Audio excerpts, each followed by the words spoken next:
Good evening and welcome to the March 11th, 2024 regularly scheduled meeting of the Rockingham County Planning Board, which I now call to order. At this time, the chair calls upon Corey Scott for our invocation. Let's pray. Our Father in heaven, we're grateful to gather in this meeting, grateful for the trust in the government leaders to have us in this board meeting, and with the responsibility to review the needs of the community as brought forward to this planning board. We pray that thy Spirit will be with us, help us to be wise and patient, listen carefully for understanding, that we might make decisions that are in the best interest of those applicants, and also those in light of the government rules and the requirements that we have placed upon us. Help us to be healthy and strong, and help us to always set a good example as citizens of this community and this county. And this we pray in the name of our Savior, who is Jesus Christ. Amen. Thank you, Mr. Scott. Let the record show that a quorum is present to conduct the county's business. The next item on our agenda is adoption of the agenda. Mr. Chair, I make a motion that we adopt the agenda as written. Second. Motion has been made and seconded to adopt the agenda as written. All those in favor, please signify by raising your right hand. All opposed, like sign. There's no opposition, so the agenda is adopted. The next item is approval of the meeting minutes for February 12th, 2024.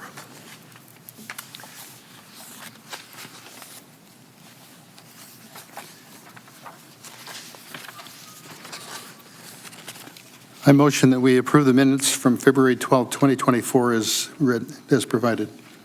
Second. Motion has been made and seconded to adopt the minutes. All those in favor, please signify by raising your right hand.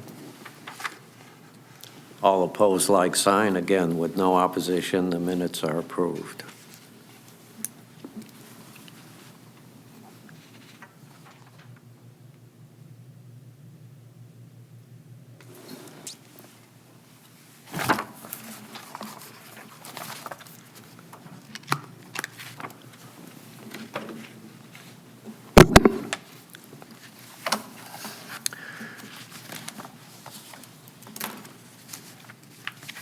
Next item on the agenda is a review of the procedures. Zoning map changes reviewed by the planning board are legislative matters. These map changes are reviewed for reasonableness and consistency with North Carolina General Statute 160D, the county's 2021 land use plan, and Unified Development Ordinance, among other adopted plans. When making a decision, we consider the recommendations of the planning staff and public comments. When applicable, this board reviews potential land uses requested by the applicant. Planning board decisions are forwarded to the Board of Commissioners as recommendation. The Board of Commissioners will hold a public meeting before making a final decision whether to approve or deny a zoning map change recommended by the planning board. A zoning map change is the first in a series of reviews and approvals that move a project forward. The Technical Review Committee reviews the site plans and technical items related, but not limited to later development approvals, including transportation concerns, environmental issues, and county services. The TRC is comprised of professional staff and other agency members, such as the North Carolina Department of Transportation, county schools, emergency services, and the North Carolina Division of Environmental Quality. Each case on the agenda requesting a zoning change will be presented to the board by staff. Following the staff presentation, the applicant will be given about a 7-minute opportunity to present his case. This will be followed by anyone who wishes to speak to the board, either against or for the application for a zoning change. After the public has provided their input, The applicant will be given a chance for rebuttal, and this will be followed by a board discussion, motions, and voting. Our first case on the agenda tonight is zoning map amendment 2024-06, a request to rezone from residential protected to residential agricultural. We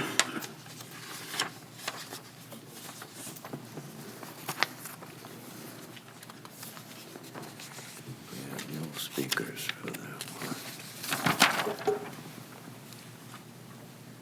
one. Members, I'll be honest, it's been a day.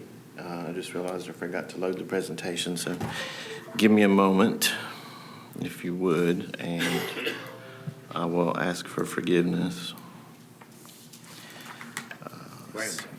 Thank you. Appreciate that.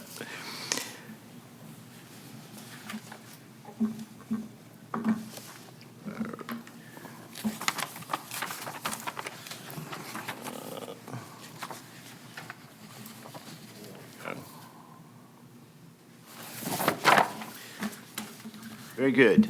Our first case this evening is 2024-06. It is a request for zoning map amendment, rezoning a parcel of land from residential protected to residential agricultural. It's located at 550 Smith Road in the Price Township. It's a conventional rezoning.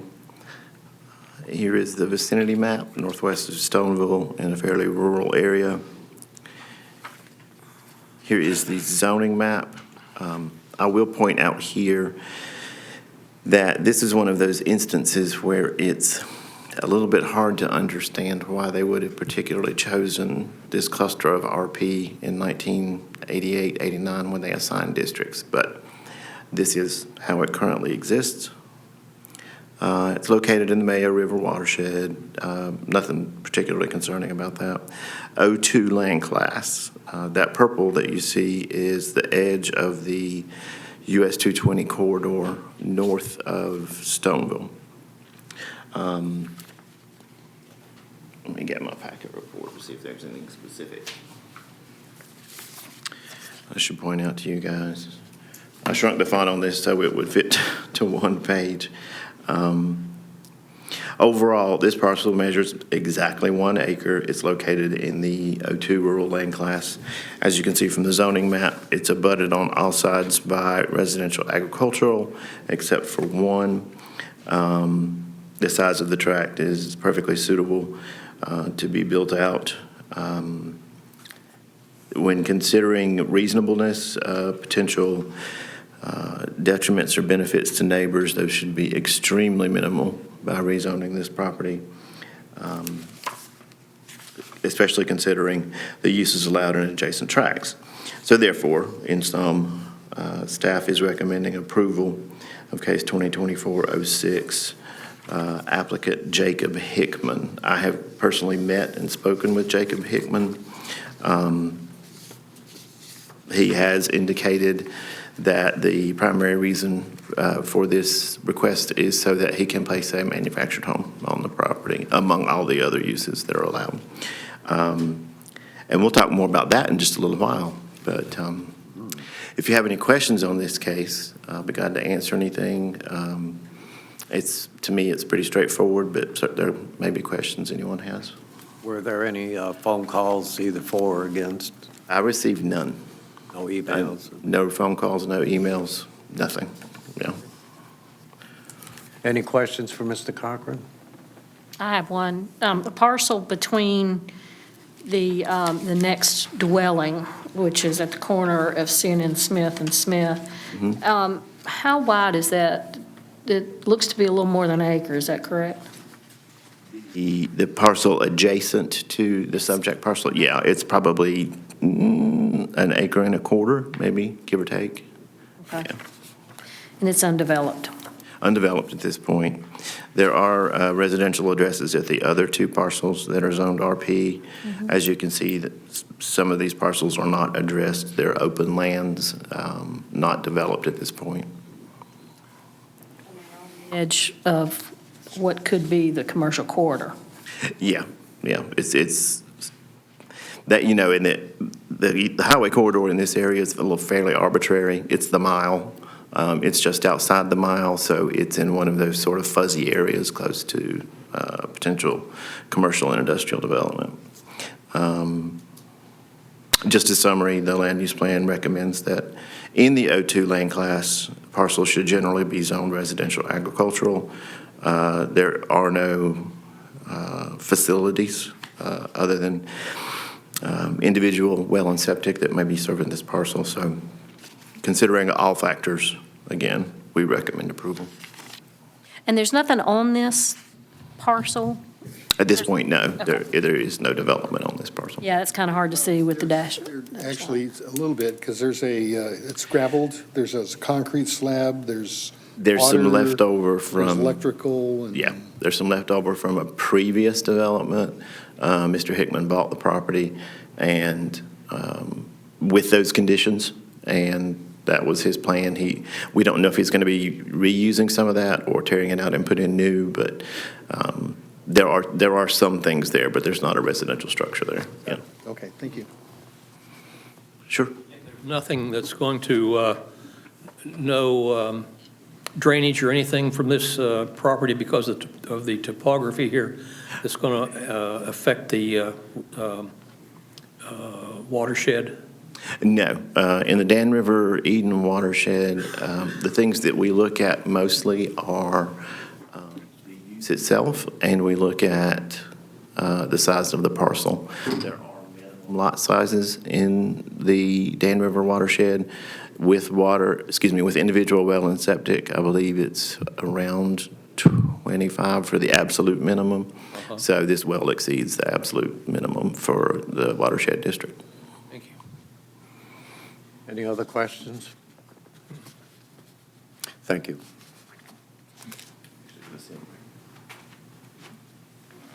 I guess we can, is there any discussion? Seems pretty straightforward to me because this property's about completely surrounded by RA. So, motion? I motion to recommend approval of this request to rezone the specified parcel to the requested zoning district based on the consistency and reasonableness determination statements that are included in the board agenda packet submitted during the rezoning presentation as may be amended, incorporated into motion to be included in the minutes. Second. Motion has been made and seconded to approve this request for a change to the zoning map. All those in favor, please signify by raising your right hand. All opposed, like sign. There's no opposition, so the motion, request is approved as a recommendation to the commissioners, which will hear this case on April 14th. Thank you. Our next item on the agenda is another zoning map amendment request, case number 2024-07.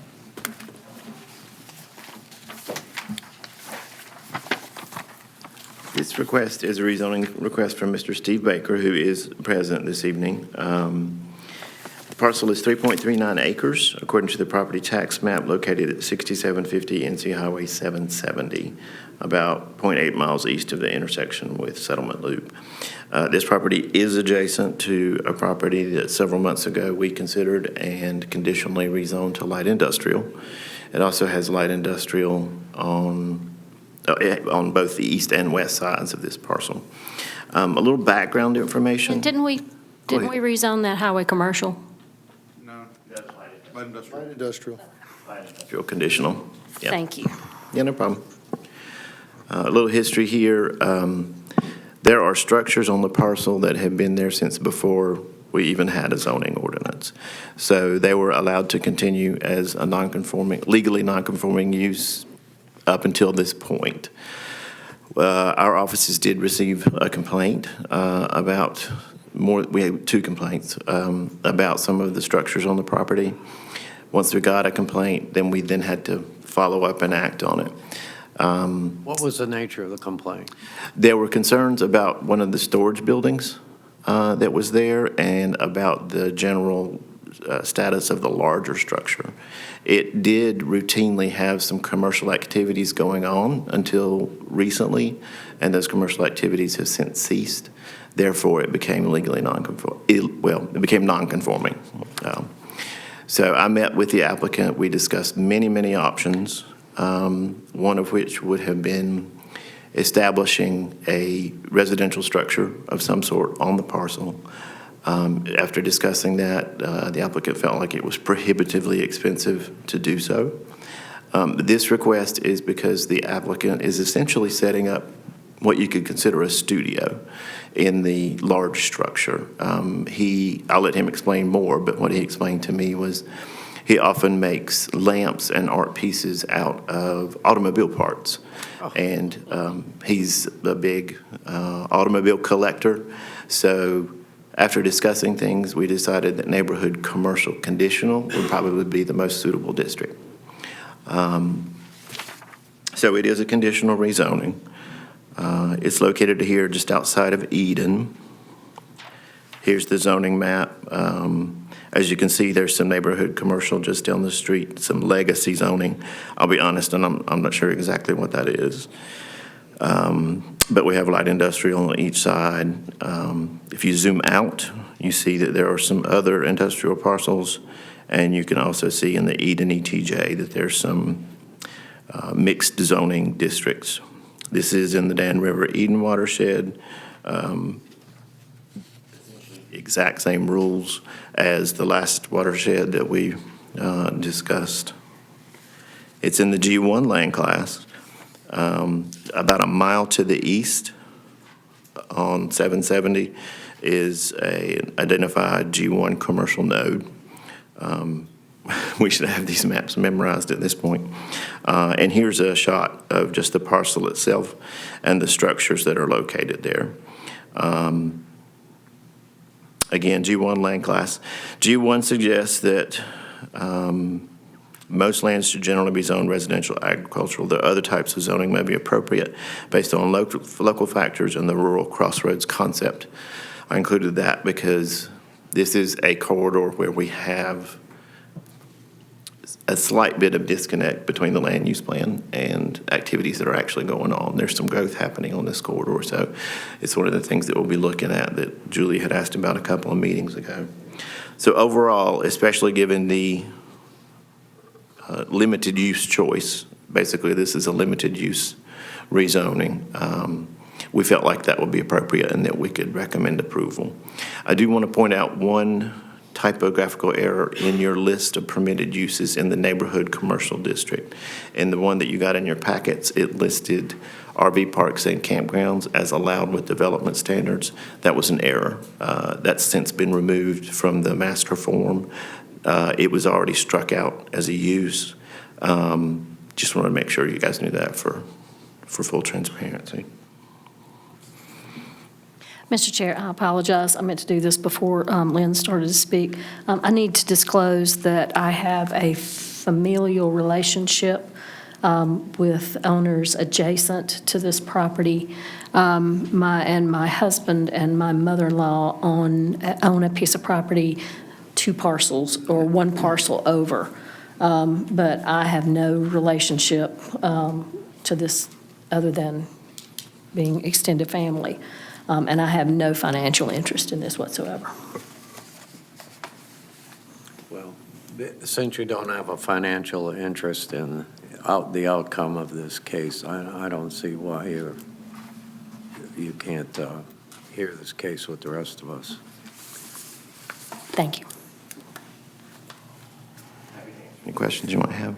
Any questions, John Roberts? This little separation here between these 2 parcels that we're looking at, the one that is the one in question to the left and one to the right, that little separation in between them, I assume that's just is that strictly there for the roadway access to the parcel to the south there? I believe so. It's an access strip for the parcel to the south. It's a driveway.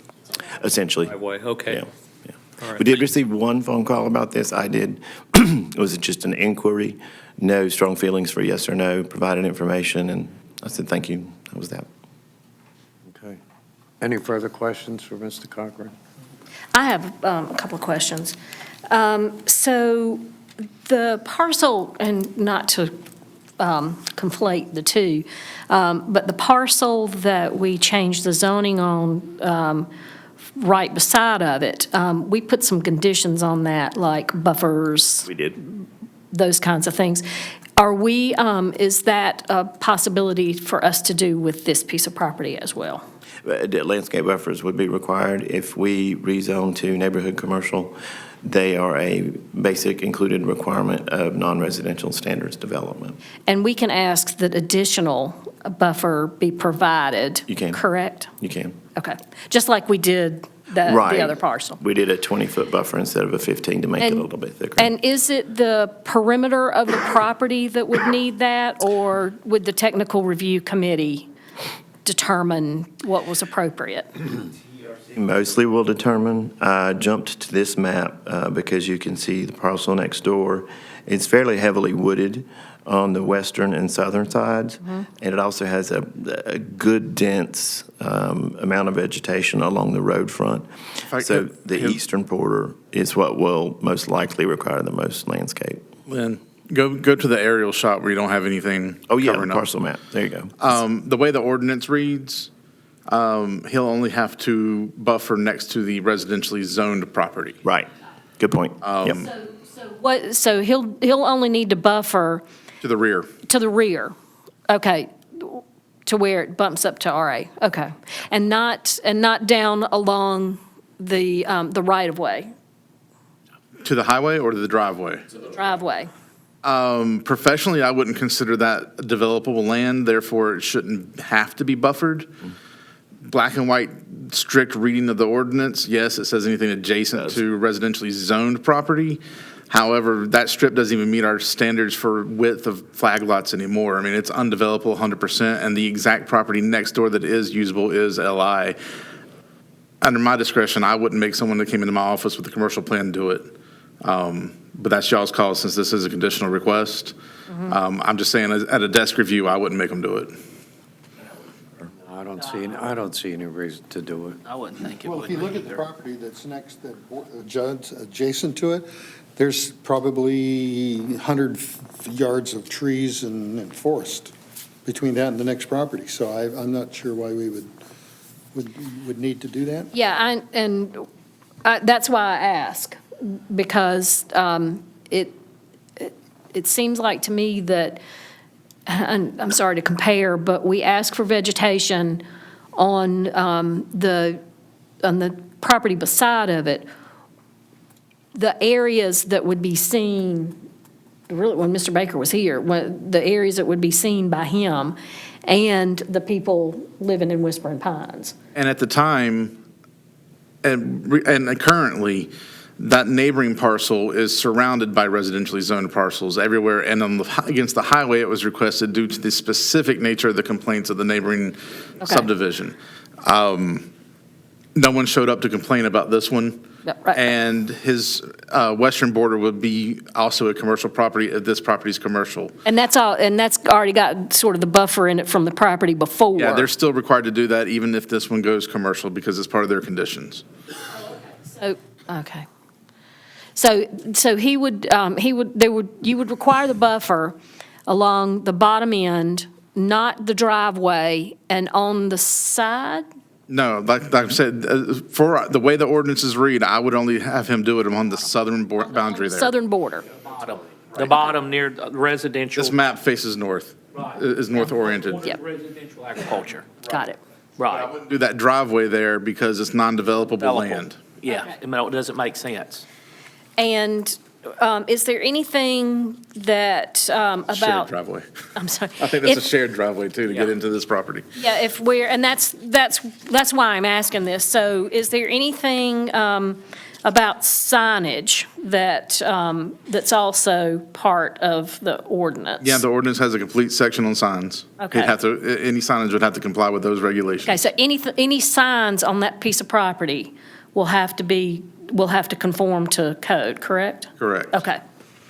All right. So the parcel is looking to go to neighborhood, commercial, and the LI and the RA are all shared by one driveway?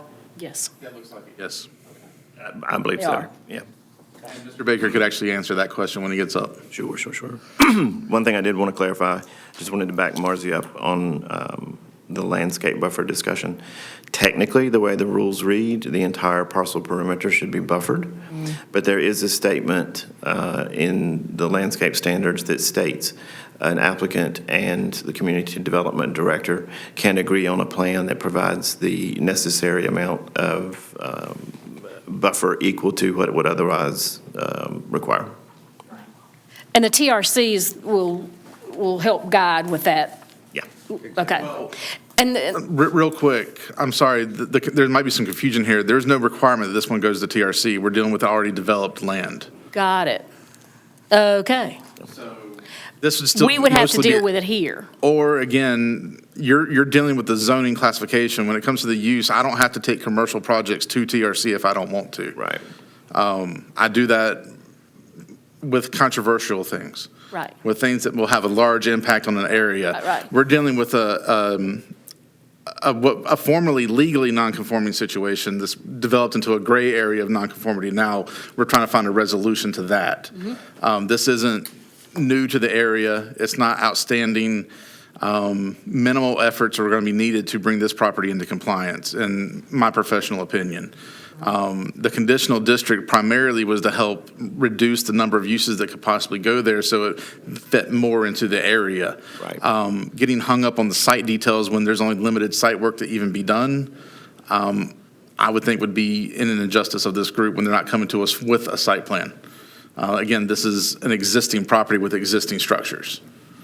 So I don't see the need for TRC. Now, if y'all put it in the conditions that requires it, we'll take it. But the only thing that they'll be talking about, DOT won't have to talk about a driveway because there's existing. Environmental health won't have to talk about anything because it's existing. And economic development, engineering, Duke Power, NCD, no one's going to have anything to contribute to this since there's no real development going on other than putting up one row of trees. Right. Yeah, so that's. see a need to take it to TRC. And that's what I'm asking.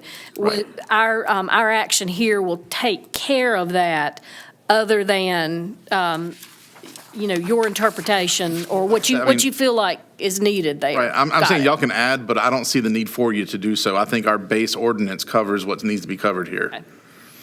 That's what Okay. I'm sorry, long conversation to get to that. Yeah. No problem. Good points, though. Yeah, good points. Okay.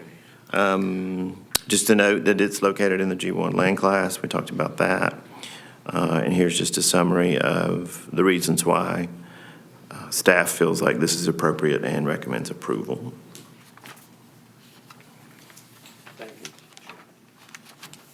I'm going to bump back to the map for Mr. Baker. I'm just go to the parcel map, and if we need to switch, I'll help him switch. Okay. Mr. Baker. For the record, please state your name and address. My name is Steve Baker. My shop is at 6750 NC 770. I live in the neighborhood across the woods there at 237 Corntassel Trail, Stoneville. And what is it that you'd like the planning board to know about your application? Okay, this is just a little something I wrote up. It said, I purchased this property at 6750 NC 770 on November the 20th, 2019. I had spent approximately 12 years on the Hefbanger farm, helping the owner, Tommy Hefbanger, with his hobby of building classic cars. He had built this 4,800 square foot building on his farm of approximately 26 acres in 1984 to open up a nightclub. Then it was leased for a bingo business, owned to a church and onto his hobby shop, and then finally to an auction house before my purchasing on November the 20th, 2019. Today, at the age of 71, I use it for my hobby shop. At the time I purchased it, I only assumed it was listed as commercial, being that it was always used ever since it was built as commercial. When I had the power switched over to my name, I was told it was commercial. I had paid taxes to the Rockingham County Tax Department, being listed as commercial, and still is at today. It's listed as commercial in the tax department. I was approached by the zoning board officer that my building was non-conforming and I would have to remove 3-bay metal garage I had installed approximately 2 years ago. He also shared with me that I would have to remove 3 dry storage trailers that I had placed a week after I had purchased it in 2019. I went to the zoning office the next day to try to understand how this was happening, as I had seen dry storage trailers on the property during the years before with the auction business. Since the day of the complaint, I have been working with both our building inspector, Mark Langle, and Lynn Cockerman, wanting to be both conforming and also compliant. With several trips and phone calls, we both agreed the neighborhood commercial zoning would best fit my property, and surrounding properties being on both sides of me are commercial properties. At the age of 71, I have absolutely no intentions of opening up a business on this property. I just wish to be able to go to my property and enjoy my hobby daily as I have for the past 4 years. Okay. Any questions for Mr. Baker? So what you saying was, before you purchased this, there's always been some type of commercial Every time, entity there, every time. It was And- always leased. and you're still being charged through the tax department as a commercial building? Called and spoke, I forget his name, Chris, someone, and I asked him, I said, is my property listed? He said, it's listed as warehouse commercial. Okay. I mean, board would like, I can speak a little bit more about that. Don't mind. no, Often the tax department classifications of structures follow a whole different set of rules than zoning classification of structures. So this appears to be a commercial structure, has been used as a commercial structure. Therefore, that's how they have it listed. It would be the same on any other property that had a structure like this. And it has specifically to do with taxation purposes versus zoning purposes. Does that make sense? Does? Okay. Further go into that, and like Mr. Baker said, it had been previously.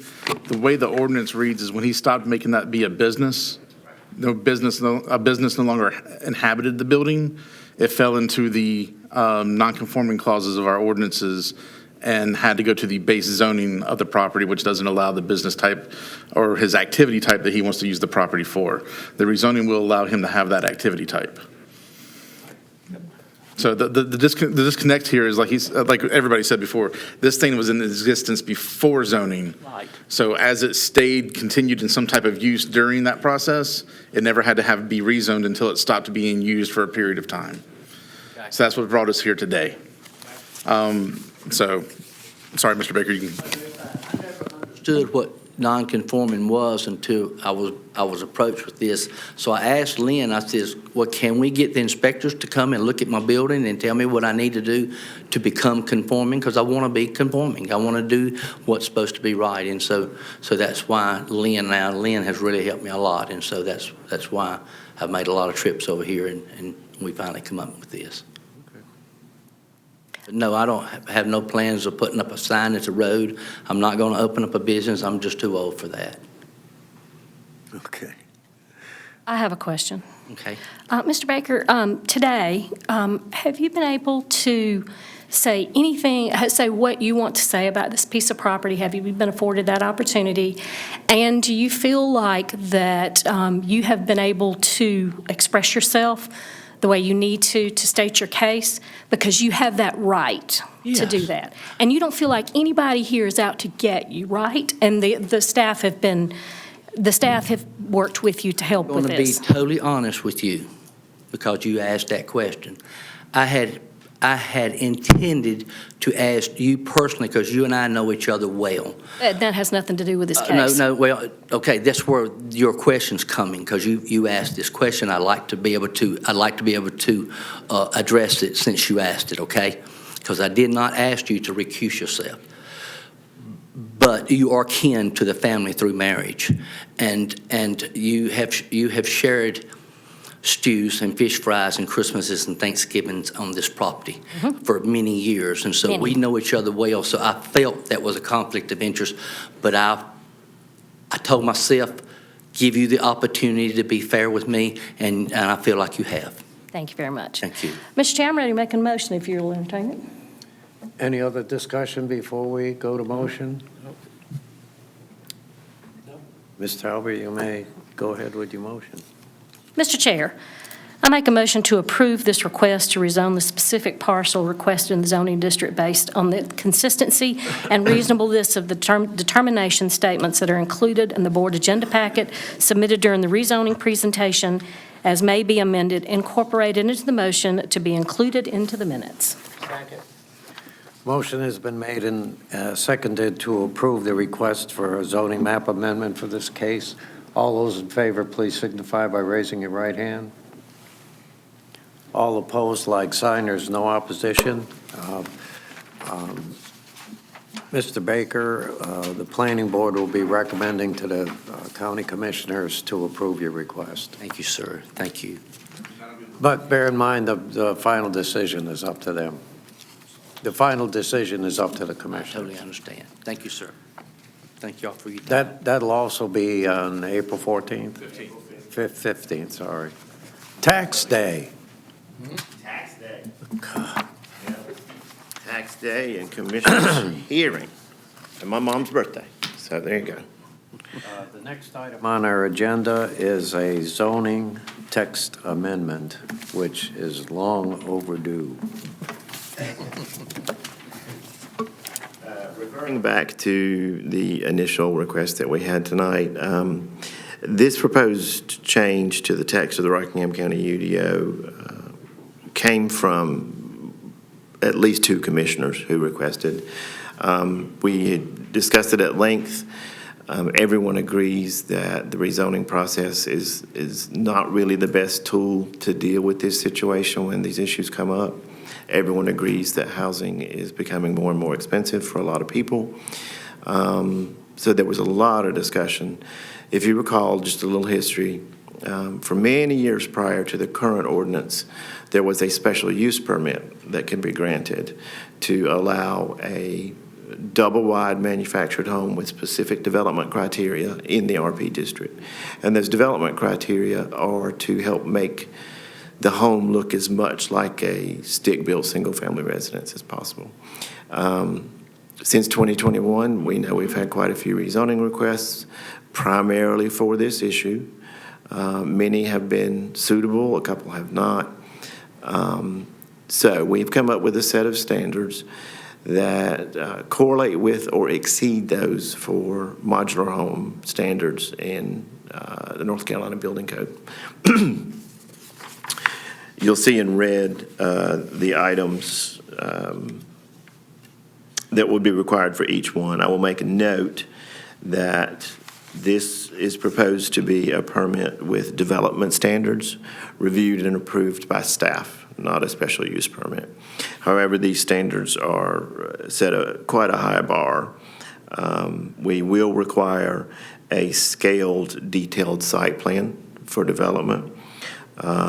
Eaves, roof construction, pitch, exterior finish. If it has an attached tongue, it can't go there. It must be detachable. Underskirting must include either a masonry foundation or curtain wall of some sort. And Margie and I discussed this, pretty thoroughly. We would like to require that the home have a masonry porch or deck that is part of the foundation on the front of the home, minimum size 36 square feet. And that is specifically because you'll often see double-wide manufactured homes with a wooden deck or porch on the front, which is perfectly fine in RA or RM, but we're in RP. and we're also requiring a fairly large deck on the rear. Again, all of this is to help make the home fit more consistently with the general appearance standards that you see in the RP district. Of course, there are many major subdivisions in the county where deed covenants and restrictions will prevent this. That's a private issue. This will be for eligible properties for the zoning ordinance that will apply, and demonstration that all the standards can be met. If you'll note, I made one technical change. This is a very technical change. It's the reference at the bottom of this slide. Initially, we had proposed creating a new section, 62.54, and bumping poultry facilities to 62.55, but we realized late in the game that we could simply add 62.5301 and add it in the table of supplemental uses, but not have to bump anything around. Just so you know, I did include a slide with all the text in it because you guys know what that text is. Again, requested by the commissioners, definitely agreed to by staff, something that's been discussed for a long time. So if you guys have any questions, I'll be glad to answer them. Any questions for Mr. Cochran? I've got a question. Lynn, on the porches and decks. So this would, as I remember correctly, a lot of times when we are hearing these things, it's because the manufactured house is sort of in an odd area, and it's just, we didn't have a way to let somebody put a manufactured home. Right. So, and this will be, is this standard for, usually it's the manufactured housing company that will make Very sure. often. Yeah, that we get caught up in the middle of. So this actually will help them put the site plan together, and before they even present to Right. a potential home buyer. Right. So that really will clear up a lot of what they're trying to accomplish. That's when our they- goal. Okay, good. But, and the porches, that seems to be a little bit beyond what we've done and what they will have done in the past, because you're right, sometimes it's just stairs up to the door. So, okay, And so the goal is, that's an appearance goal. right. Yeah. And the reason we rewrote it that way also, just so you know, you can't attach anything to a HUD house. Right. Like the decks that go onto manufactured houses are self-supporting. They're not actually physically attached to the home. Correct. That's why we made this that it has to be a masonry porch on the front, because that can be built into the foundation. Right. But also, and I know people can do lots of different things with their houses, but having just wooden stairs go up to the front isn't going to fit in with any residential character of any residential neighborhood. True that. And to be honest with you, I requested this be a special use permit, but we were told to make it developmental standards. So if we're going to do that, we're going to make sure that they at least have a masonry front porch that matches the masonry foundation, Right. so it still looks like it's a home there, as opposed to just two houses of a house stuck together. Right. So to put these into the RP and make it a desk review, I wanted to go bigger and more tough, but this is where we conceded to go down to. 9x9 porch gives you 36 square feet. That's plenty of room for a front porch. Or requiring the back deck is also a requirement, because under under HUD laws and state building code, all they'd have to do is have a set of stairs going off the back. That's still not going to look nice for the neighborhood. So requiring the deck is also something that's above and beyond. And it seems like to me it's less safe that, Just the stairs, you just mean? just a set of stairs. But that rear deck would be self-supporting, because you still can't attach to the mobile home. So it'd still meet those requirements, but the front porch, since it's masonry, can be built to the foundation. Right. Yeah, to clarify that a little bit, a single-family stick-built residence, you can add on, renovate. If you touch anything having to do with the structure of a single or double-wide manufactured home, you have then sort of broken the whole engineering of the whole thing. That's why deck it can't be attached, and that's why a masonry foundation that's part of the, or curtain wall underneath is more feasible, as it can rest on that, but it won't be attached. Does that make sense? Yes, yes, it does. Okay. These, the criteria are not only a matter of practicality, but my personal opinion is that they help remove the stigmatization that's associated with manufactured housing. That's the goal. And we have had cases in the past before this board. One comes to mind where the initial objection to putting a manufactured housing in an RP district was based on the fact that there was a restrictive covenant. It was later determined that the covenant had expired. That happened in 2019, And frankly, 20. when the people opposing the manufactured home submitted pictures of what the neighborhood looked like, I felt like the manufactured home would have actually been an improvement and elevated the value of the properties. I mean, they had houses built out of concrete block. So that argument to help take away the stigma, I think the roof pitch and the fact that we have a masonry front goes a long way. I took the liberty of talking with the people at Oakwood Homes because I can practically walk there from where I live, and they're all in favor of this. Oh, sure. And currently, all their foundations, whether or not they have masonry front porches, some do and some don't, to put it in their words, it depends on where they're putting it, whether or not they put a masonry porch on or not, but they're already doing this. And they're also pushing a lot of 4, 5, and 612 roof lines. Correct. Some of which even have dormers in them. Yeah. The standards are changing significantly for double wides and sort of going up along with the price. The reason we went with the 4/12 for the pitch is because currently the majority of double wide manufactured homes are manufactured to that standard. That is one slight difference with the modular home. A modular home requires 5/12, but because at least 50% or more of current double wides, and I called Clayton, I called Oakwood, I talked to people while we did this, and they confirmed that many of these are simply constructed with a 4/12 roof pitch, which generally looks pretty good. Yeah. Well, I've been pushing for this with the commissioners for a long time, and I'm just glad that finally somebody has decided to go ahead with it. It's going to save us a lot of time and a necessity to hear all these cases where It will. people just want to put up a home, a retirement home, or a downsizing a little bit, or a home that they can afford. Stick-built house prices today are out of this world. Yeah, And, that's true. And I backed up to this map specifically because this is the type of situation where it would be, Roy, can you pop that up there? What did I do? Oh, I left, presentation mode by accident. Forgive me. Sorry about that.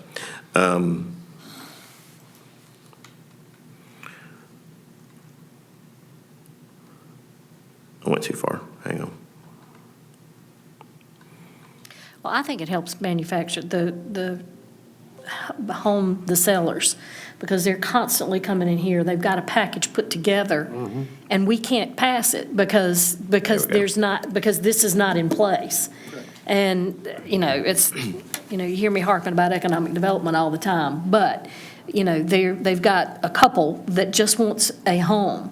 And this is the way that they can have a home. So, because we didn't fix this a long time ago, you've got people caught not being able to buy a home. So, and it also gives them standards, to me, some elevated standards, so that they can make sure that there's a masonry porch and the right size deck on the back of it. These are most definitely higher standards than are required for a double-wide manufactured home in RA or RM, or the manufactured home district. Any further discussion? So if this is approved, then, if you take like some of the subdivisions you were talking about, if their covenants rejects it, then it's rejected. Yeah, that's where it gets a little tricky because we work in administrative law, right? Our zoning ordinance is administrative law.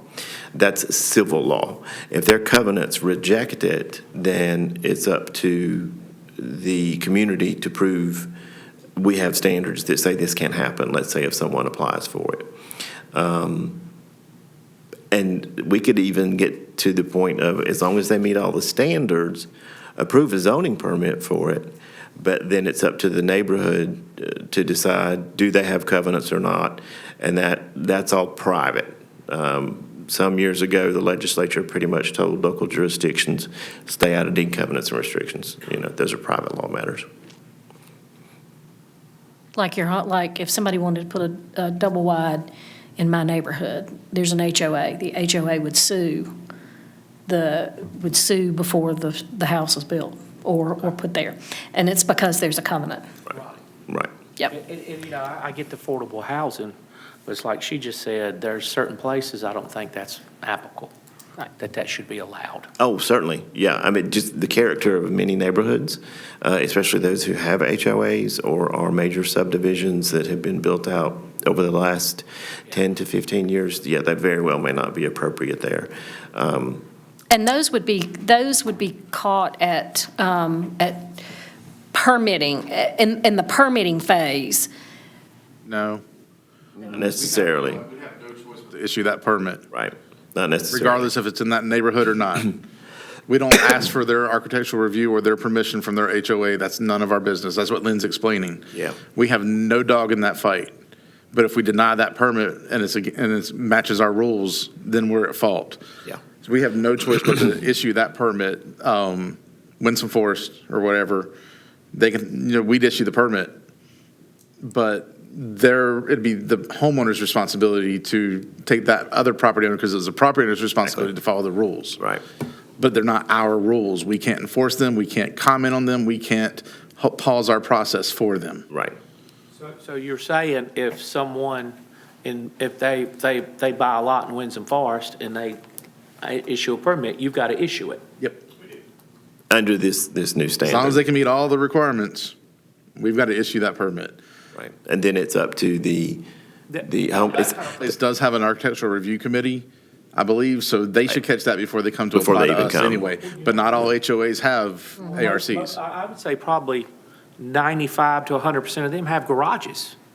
How is that going to play to put up a manufactured home that doesn't have a garage compared to everybody else in the neighborhood that does? The onus of that ultimately falls on the applicant to know what the rules of the neighborhood are. It's where private law and administrative law sort of branch apart from each other. Yeah, when you buy the piece of property, part of that title includes the covenants. Includes the You're going to know covenants. that when you buy the property. And let's face it, if you're going to use developments like Winsome Forest or Coley Brook or Bennett Farms, the price of the land is probably equal, close to what the house is, so. Most likely. I use that as an example of a subdivision I knew was RP. There's plenty of subdivisions we have that probably don't have HOAs, but probably have restrictive covenants. Right. At which point it's up to the neighboring property owners to get together and sue. Right. We have no dog in that fight, because those things can expire over time. Yeah. They do require renewals, Yeah, things we like that. have one here that- I understand, but, Exactly. so we can't hold this up, even if it's in a subdivision where we may even know it's got restricted covenants. Right.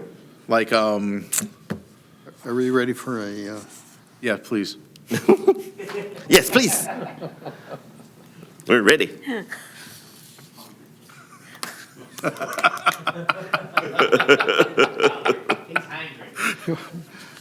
well, I mean, we can go on for a while. I just was just. We could. Fascinating conversation. Given how complicated this issue is, I think everyone overall feels like this is, even though, Margie felt like a special use permit would be more appropriate, the county leadership said, no, we'd really like it to be a development standards permit. So this is the best that we could come with to make sure that we set a high standard for the lots where these types of homes can go without having to use the zoning process as a tool to accomplish it. Shall we move to a motion, someone? I motion to recommend approval of this text amendment based on the consistency determination statements that are included in the board agenda packet submitted during the presentation and as may be amended, incorporated into the motion to be included in the minutes. Second. Motion has been made and seconded to approve the text amendment to the UDO. All those in favor, please signify by raising your right hand. All opposed, like sign. There's no opposition, so the vote to recommend to the commissioners approval of the text amendment is approved. We have no new business, but our old business includes approving the board order in the Pettit and Patel case that we heard at our last meeting. I make a motion that we approve the board order 2023-17 Pettit appeal. Second. Motion has been made and seconded to approve the board order. All those in favor, please signify by raising your right hand. All opposed, like sign. There's no opposition, so the board order is approved for mailing to the parties. Just for follow-up information for the board, we have not yet received notice of a Superior Court appeal, but they have until March 18th to do so. So we expect it, but we don't know. Well, they are. They want to do code enforcement Yeah. options. Actually, it shouldn't be up to us to do code enforcement options on this. If the sheriff feels that they're not legal and they don't have the permit and everything's been revoked and they pass their appeal time, the sheriff can go shut them down anytime he wants. It's true. What about the other case that about the guy out on Gauntlet Road or? It is sort of muddled, but the current situation is the county attorney has filed a motion for a mandatory injunction to cease all activities and clear the property. That was done a little over a week ago. But he hasn't he hasn't gone to Superior Court for, We received no filings for Superior Court. We didn't. has he had it, and has he passed his time? Yeah, that's why we've got the attorney's Correct. done the injunction. Correct. Yeah, past the 30 We can't days. just go remove it ourselves. We still have to get the court to order it because otherwise we Right. just continue with the fines. Right. So we're waiting on word from the court. Okay. That's it. Our next item is a motion to adjourn. So moved. Second? Second. Motion made and second to adjourn. Who All in seconded? favor? Who seconded? We are adjourned. We're down.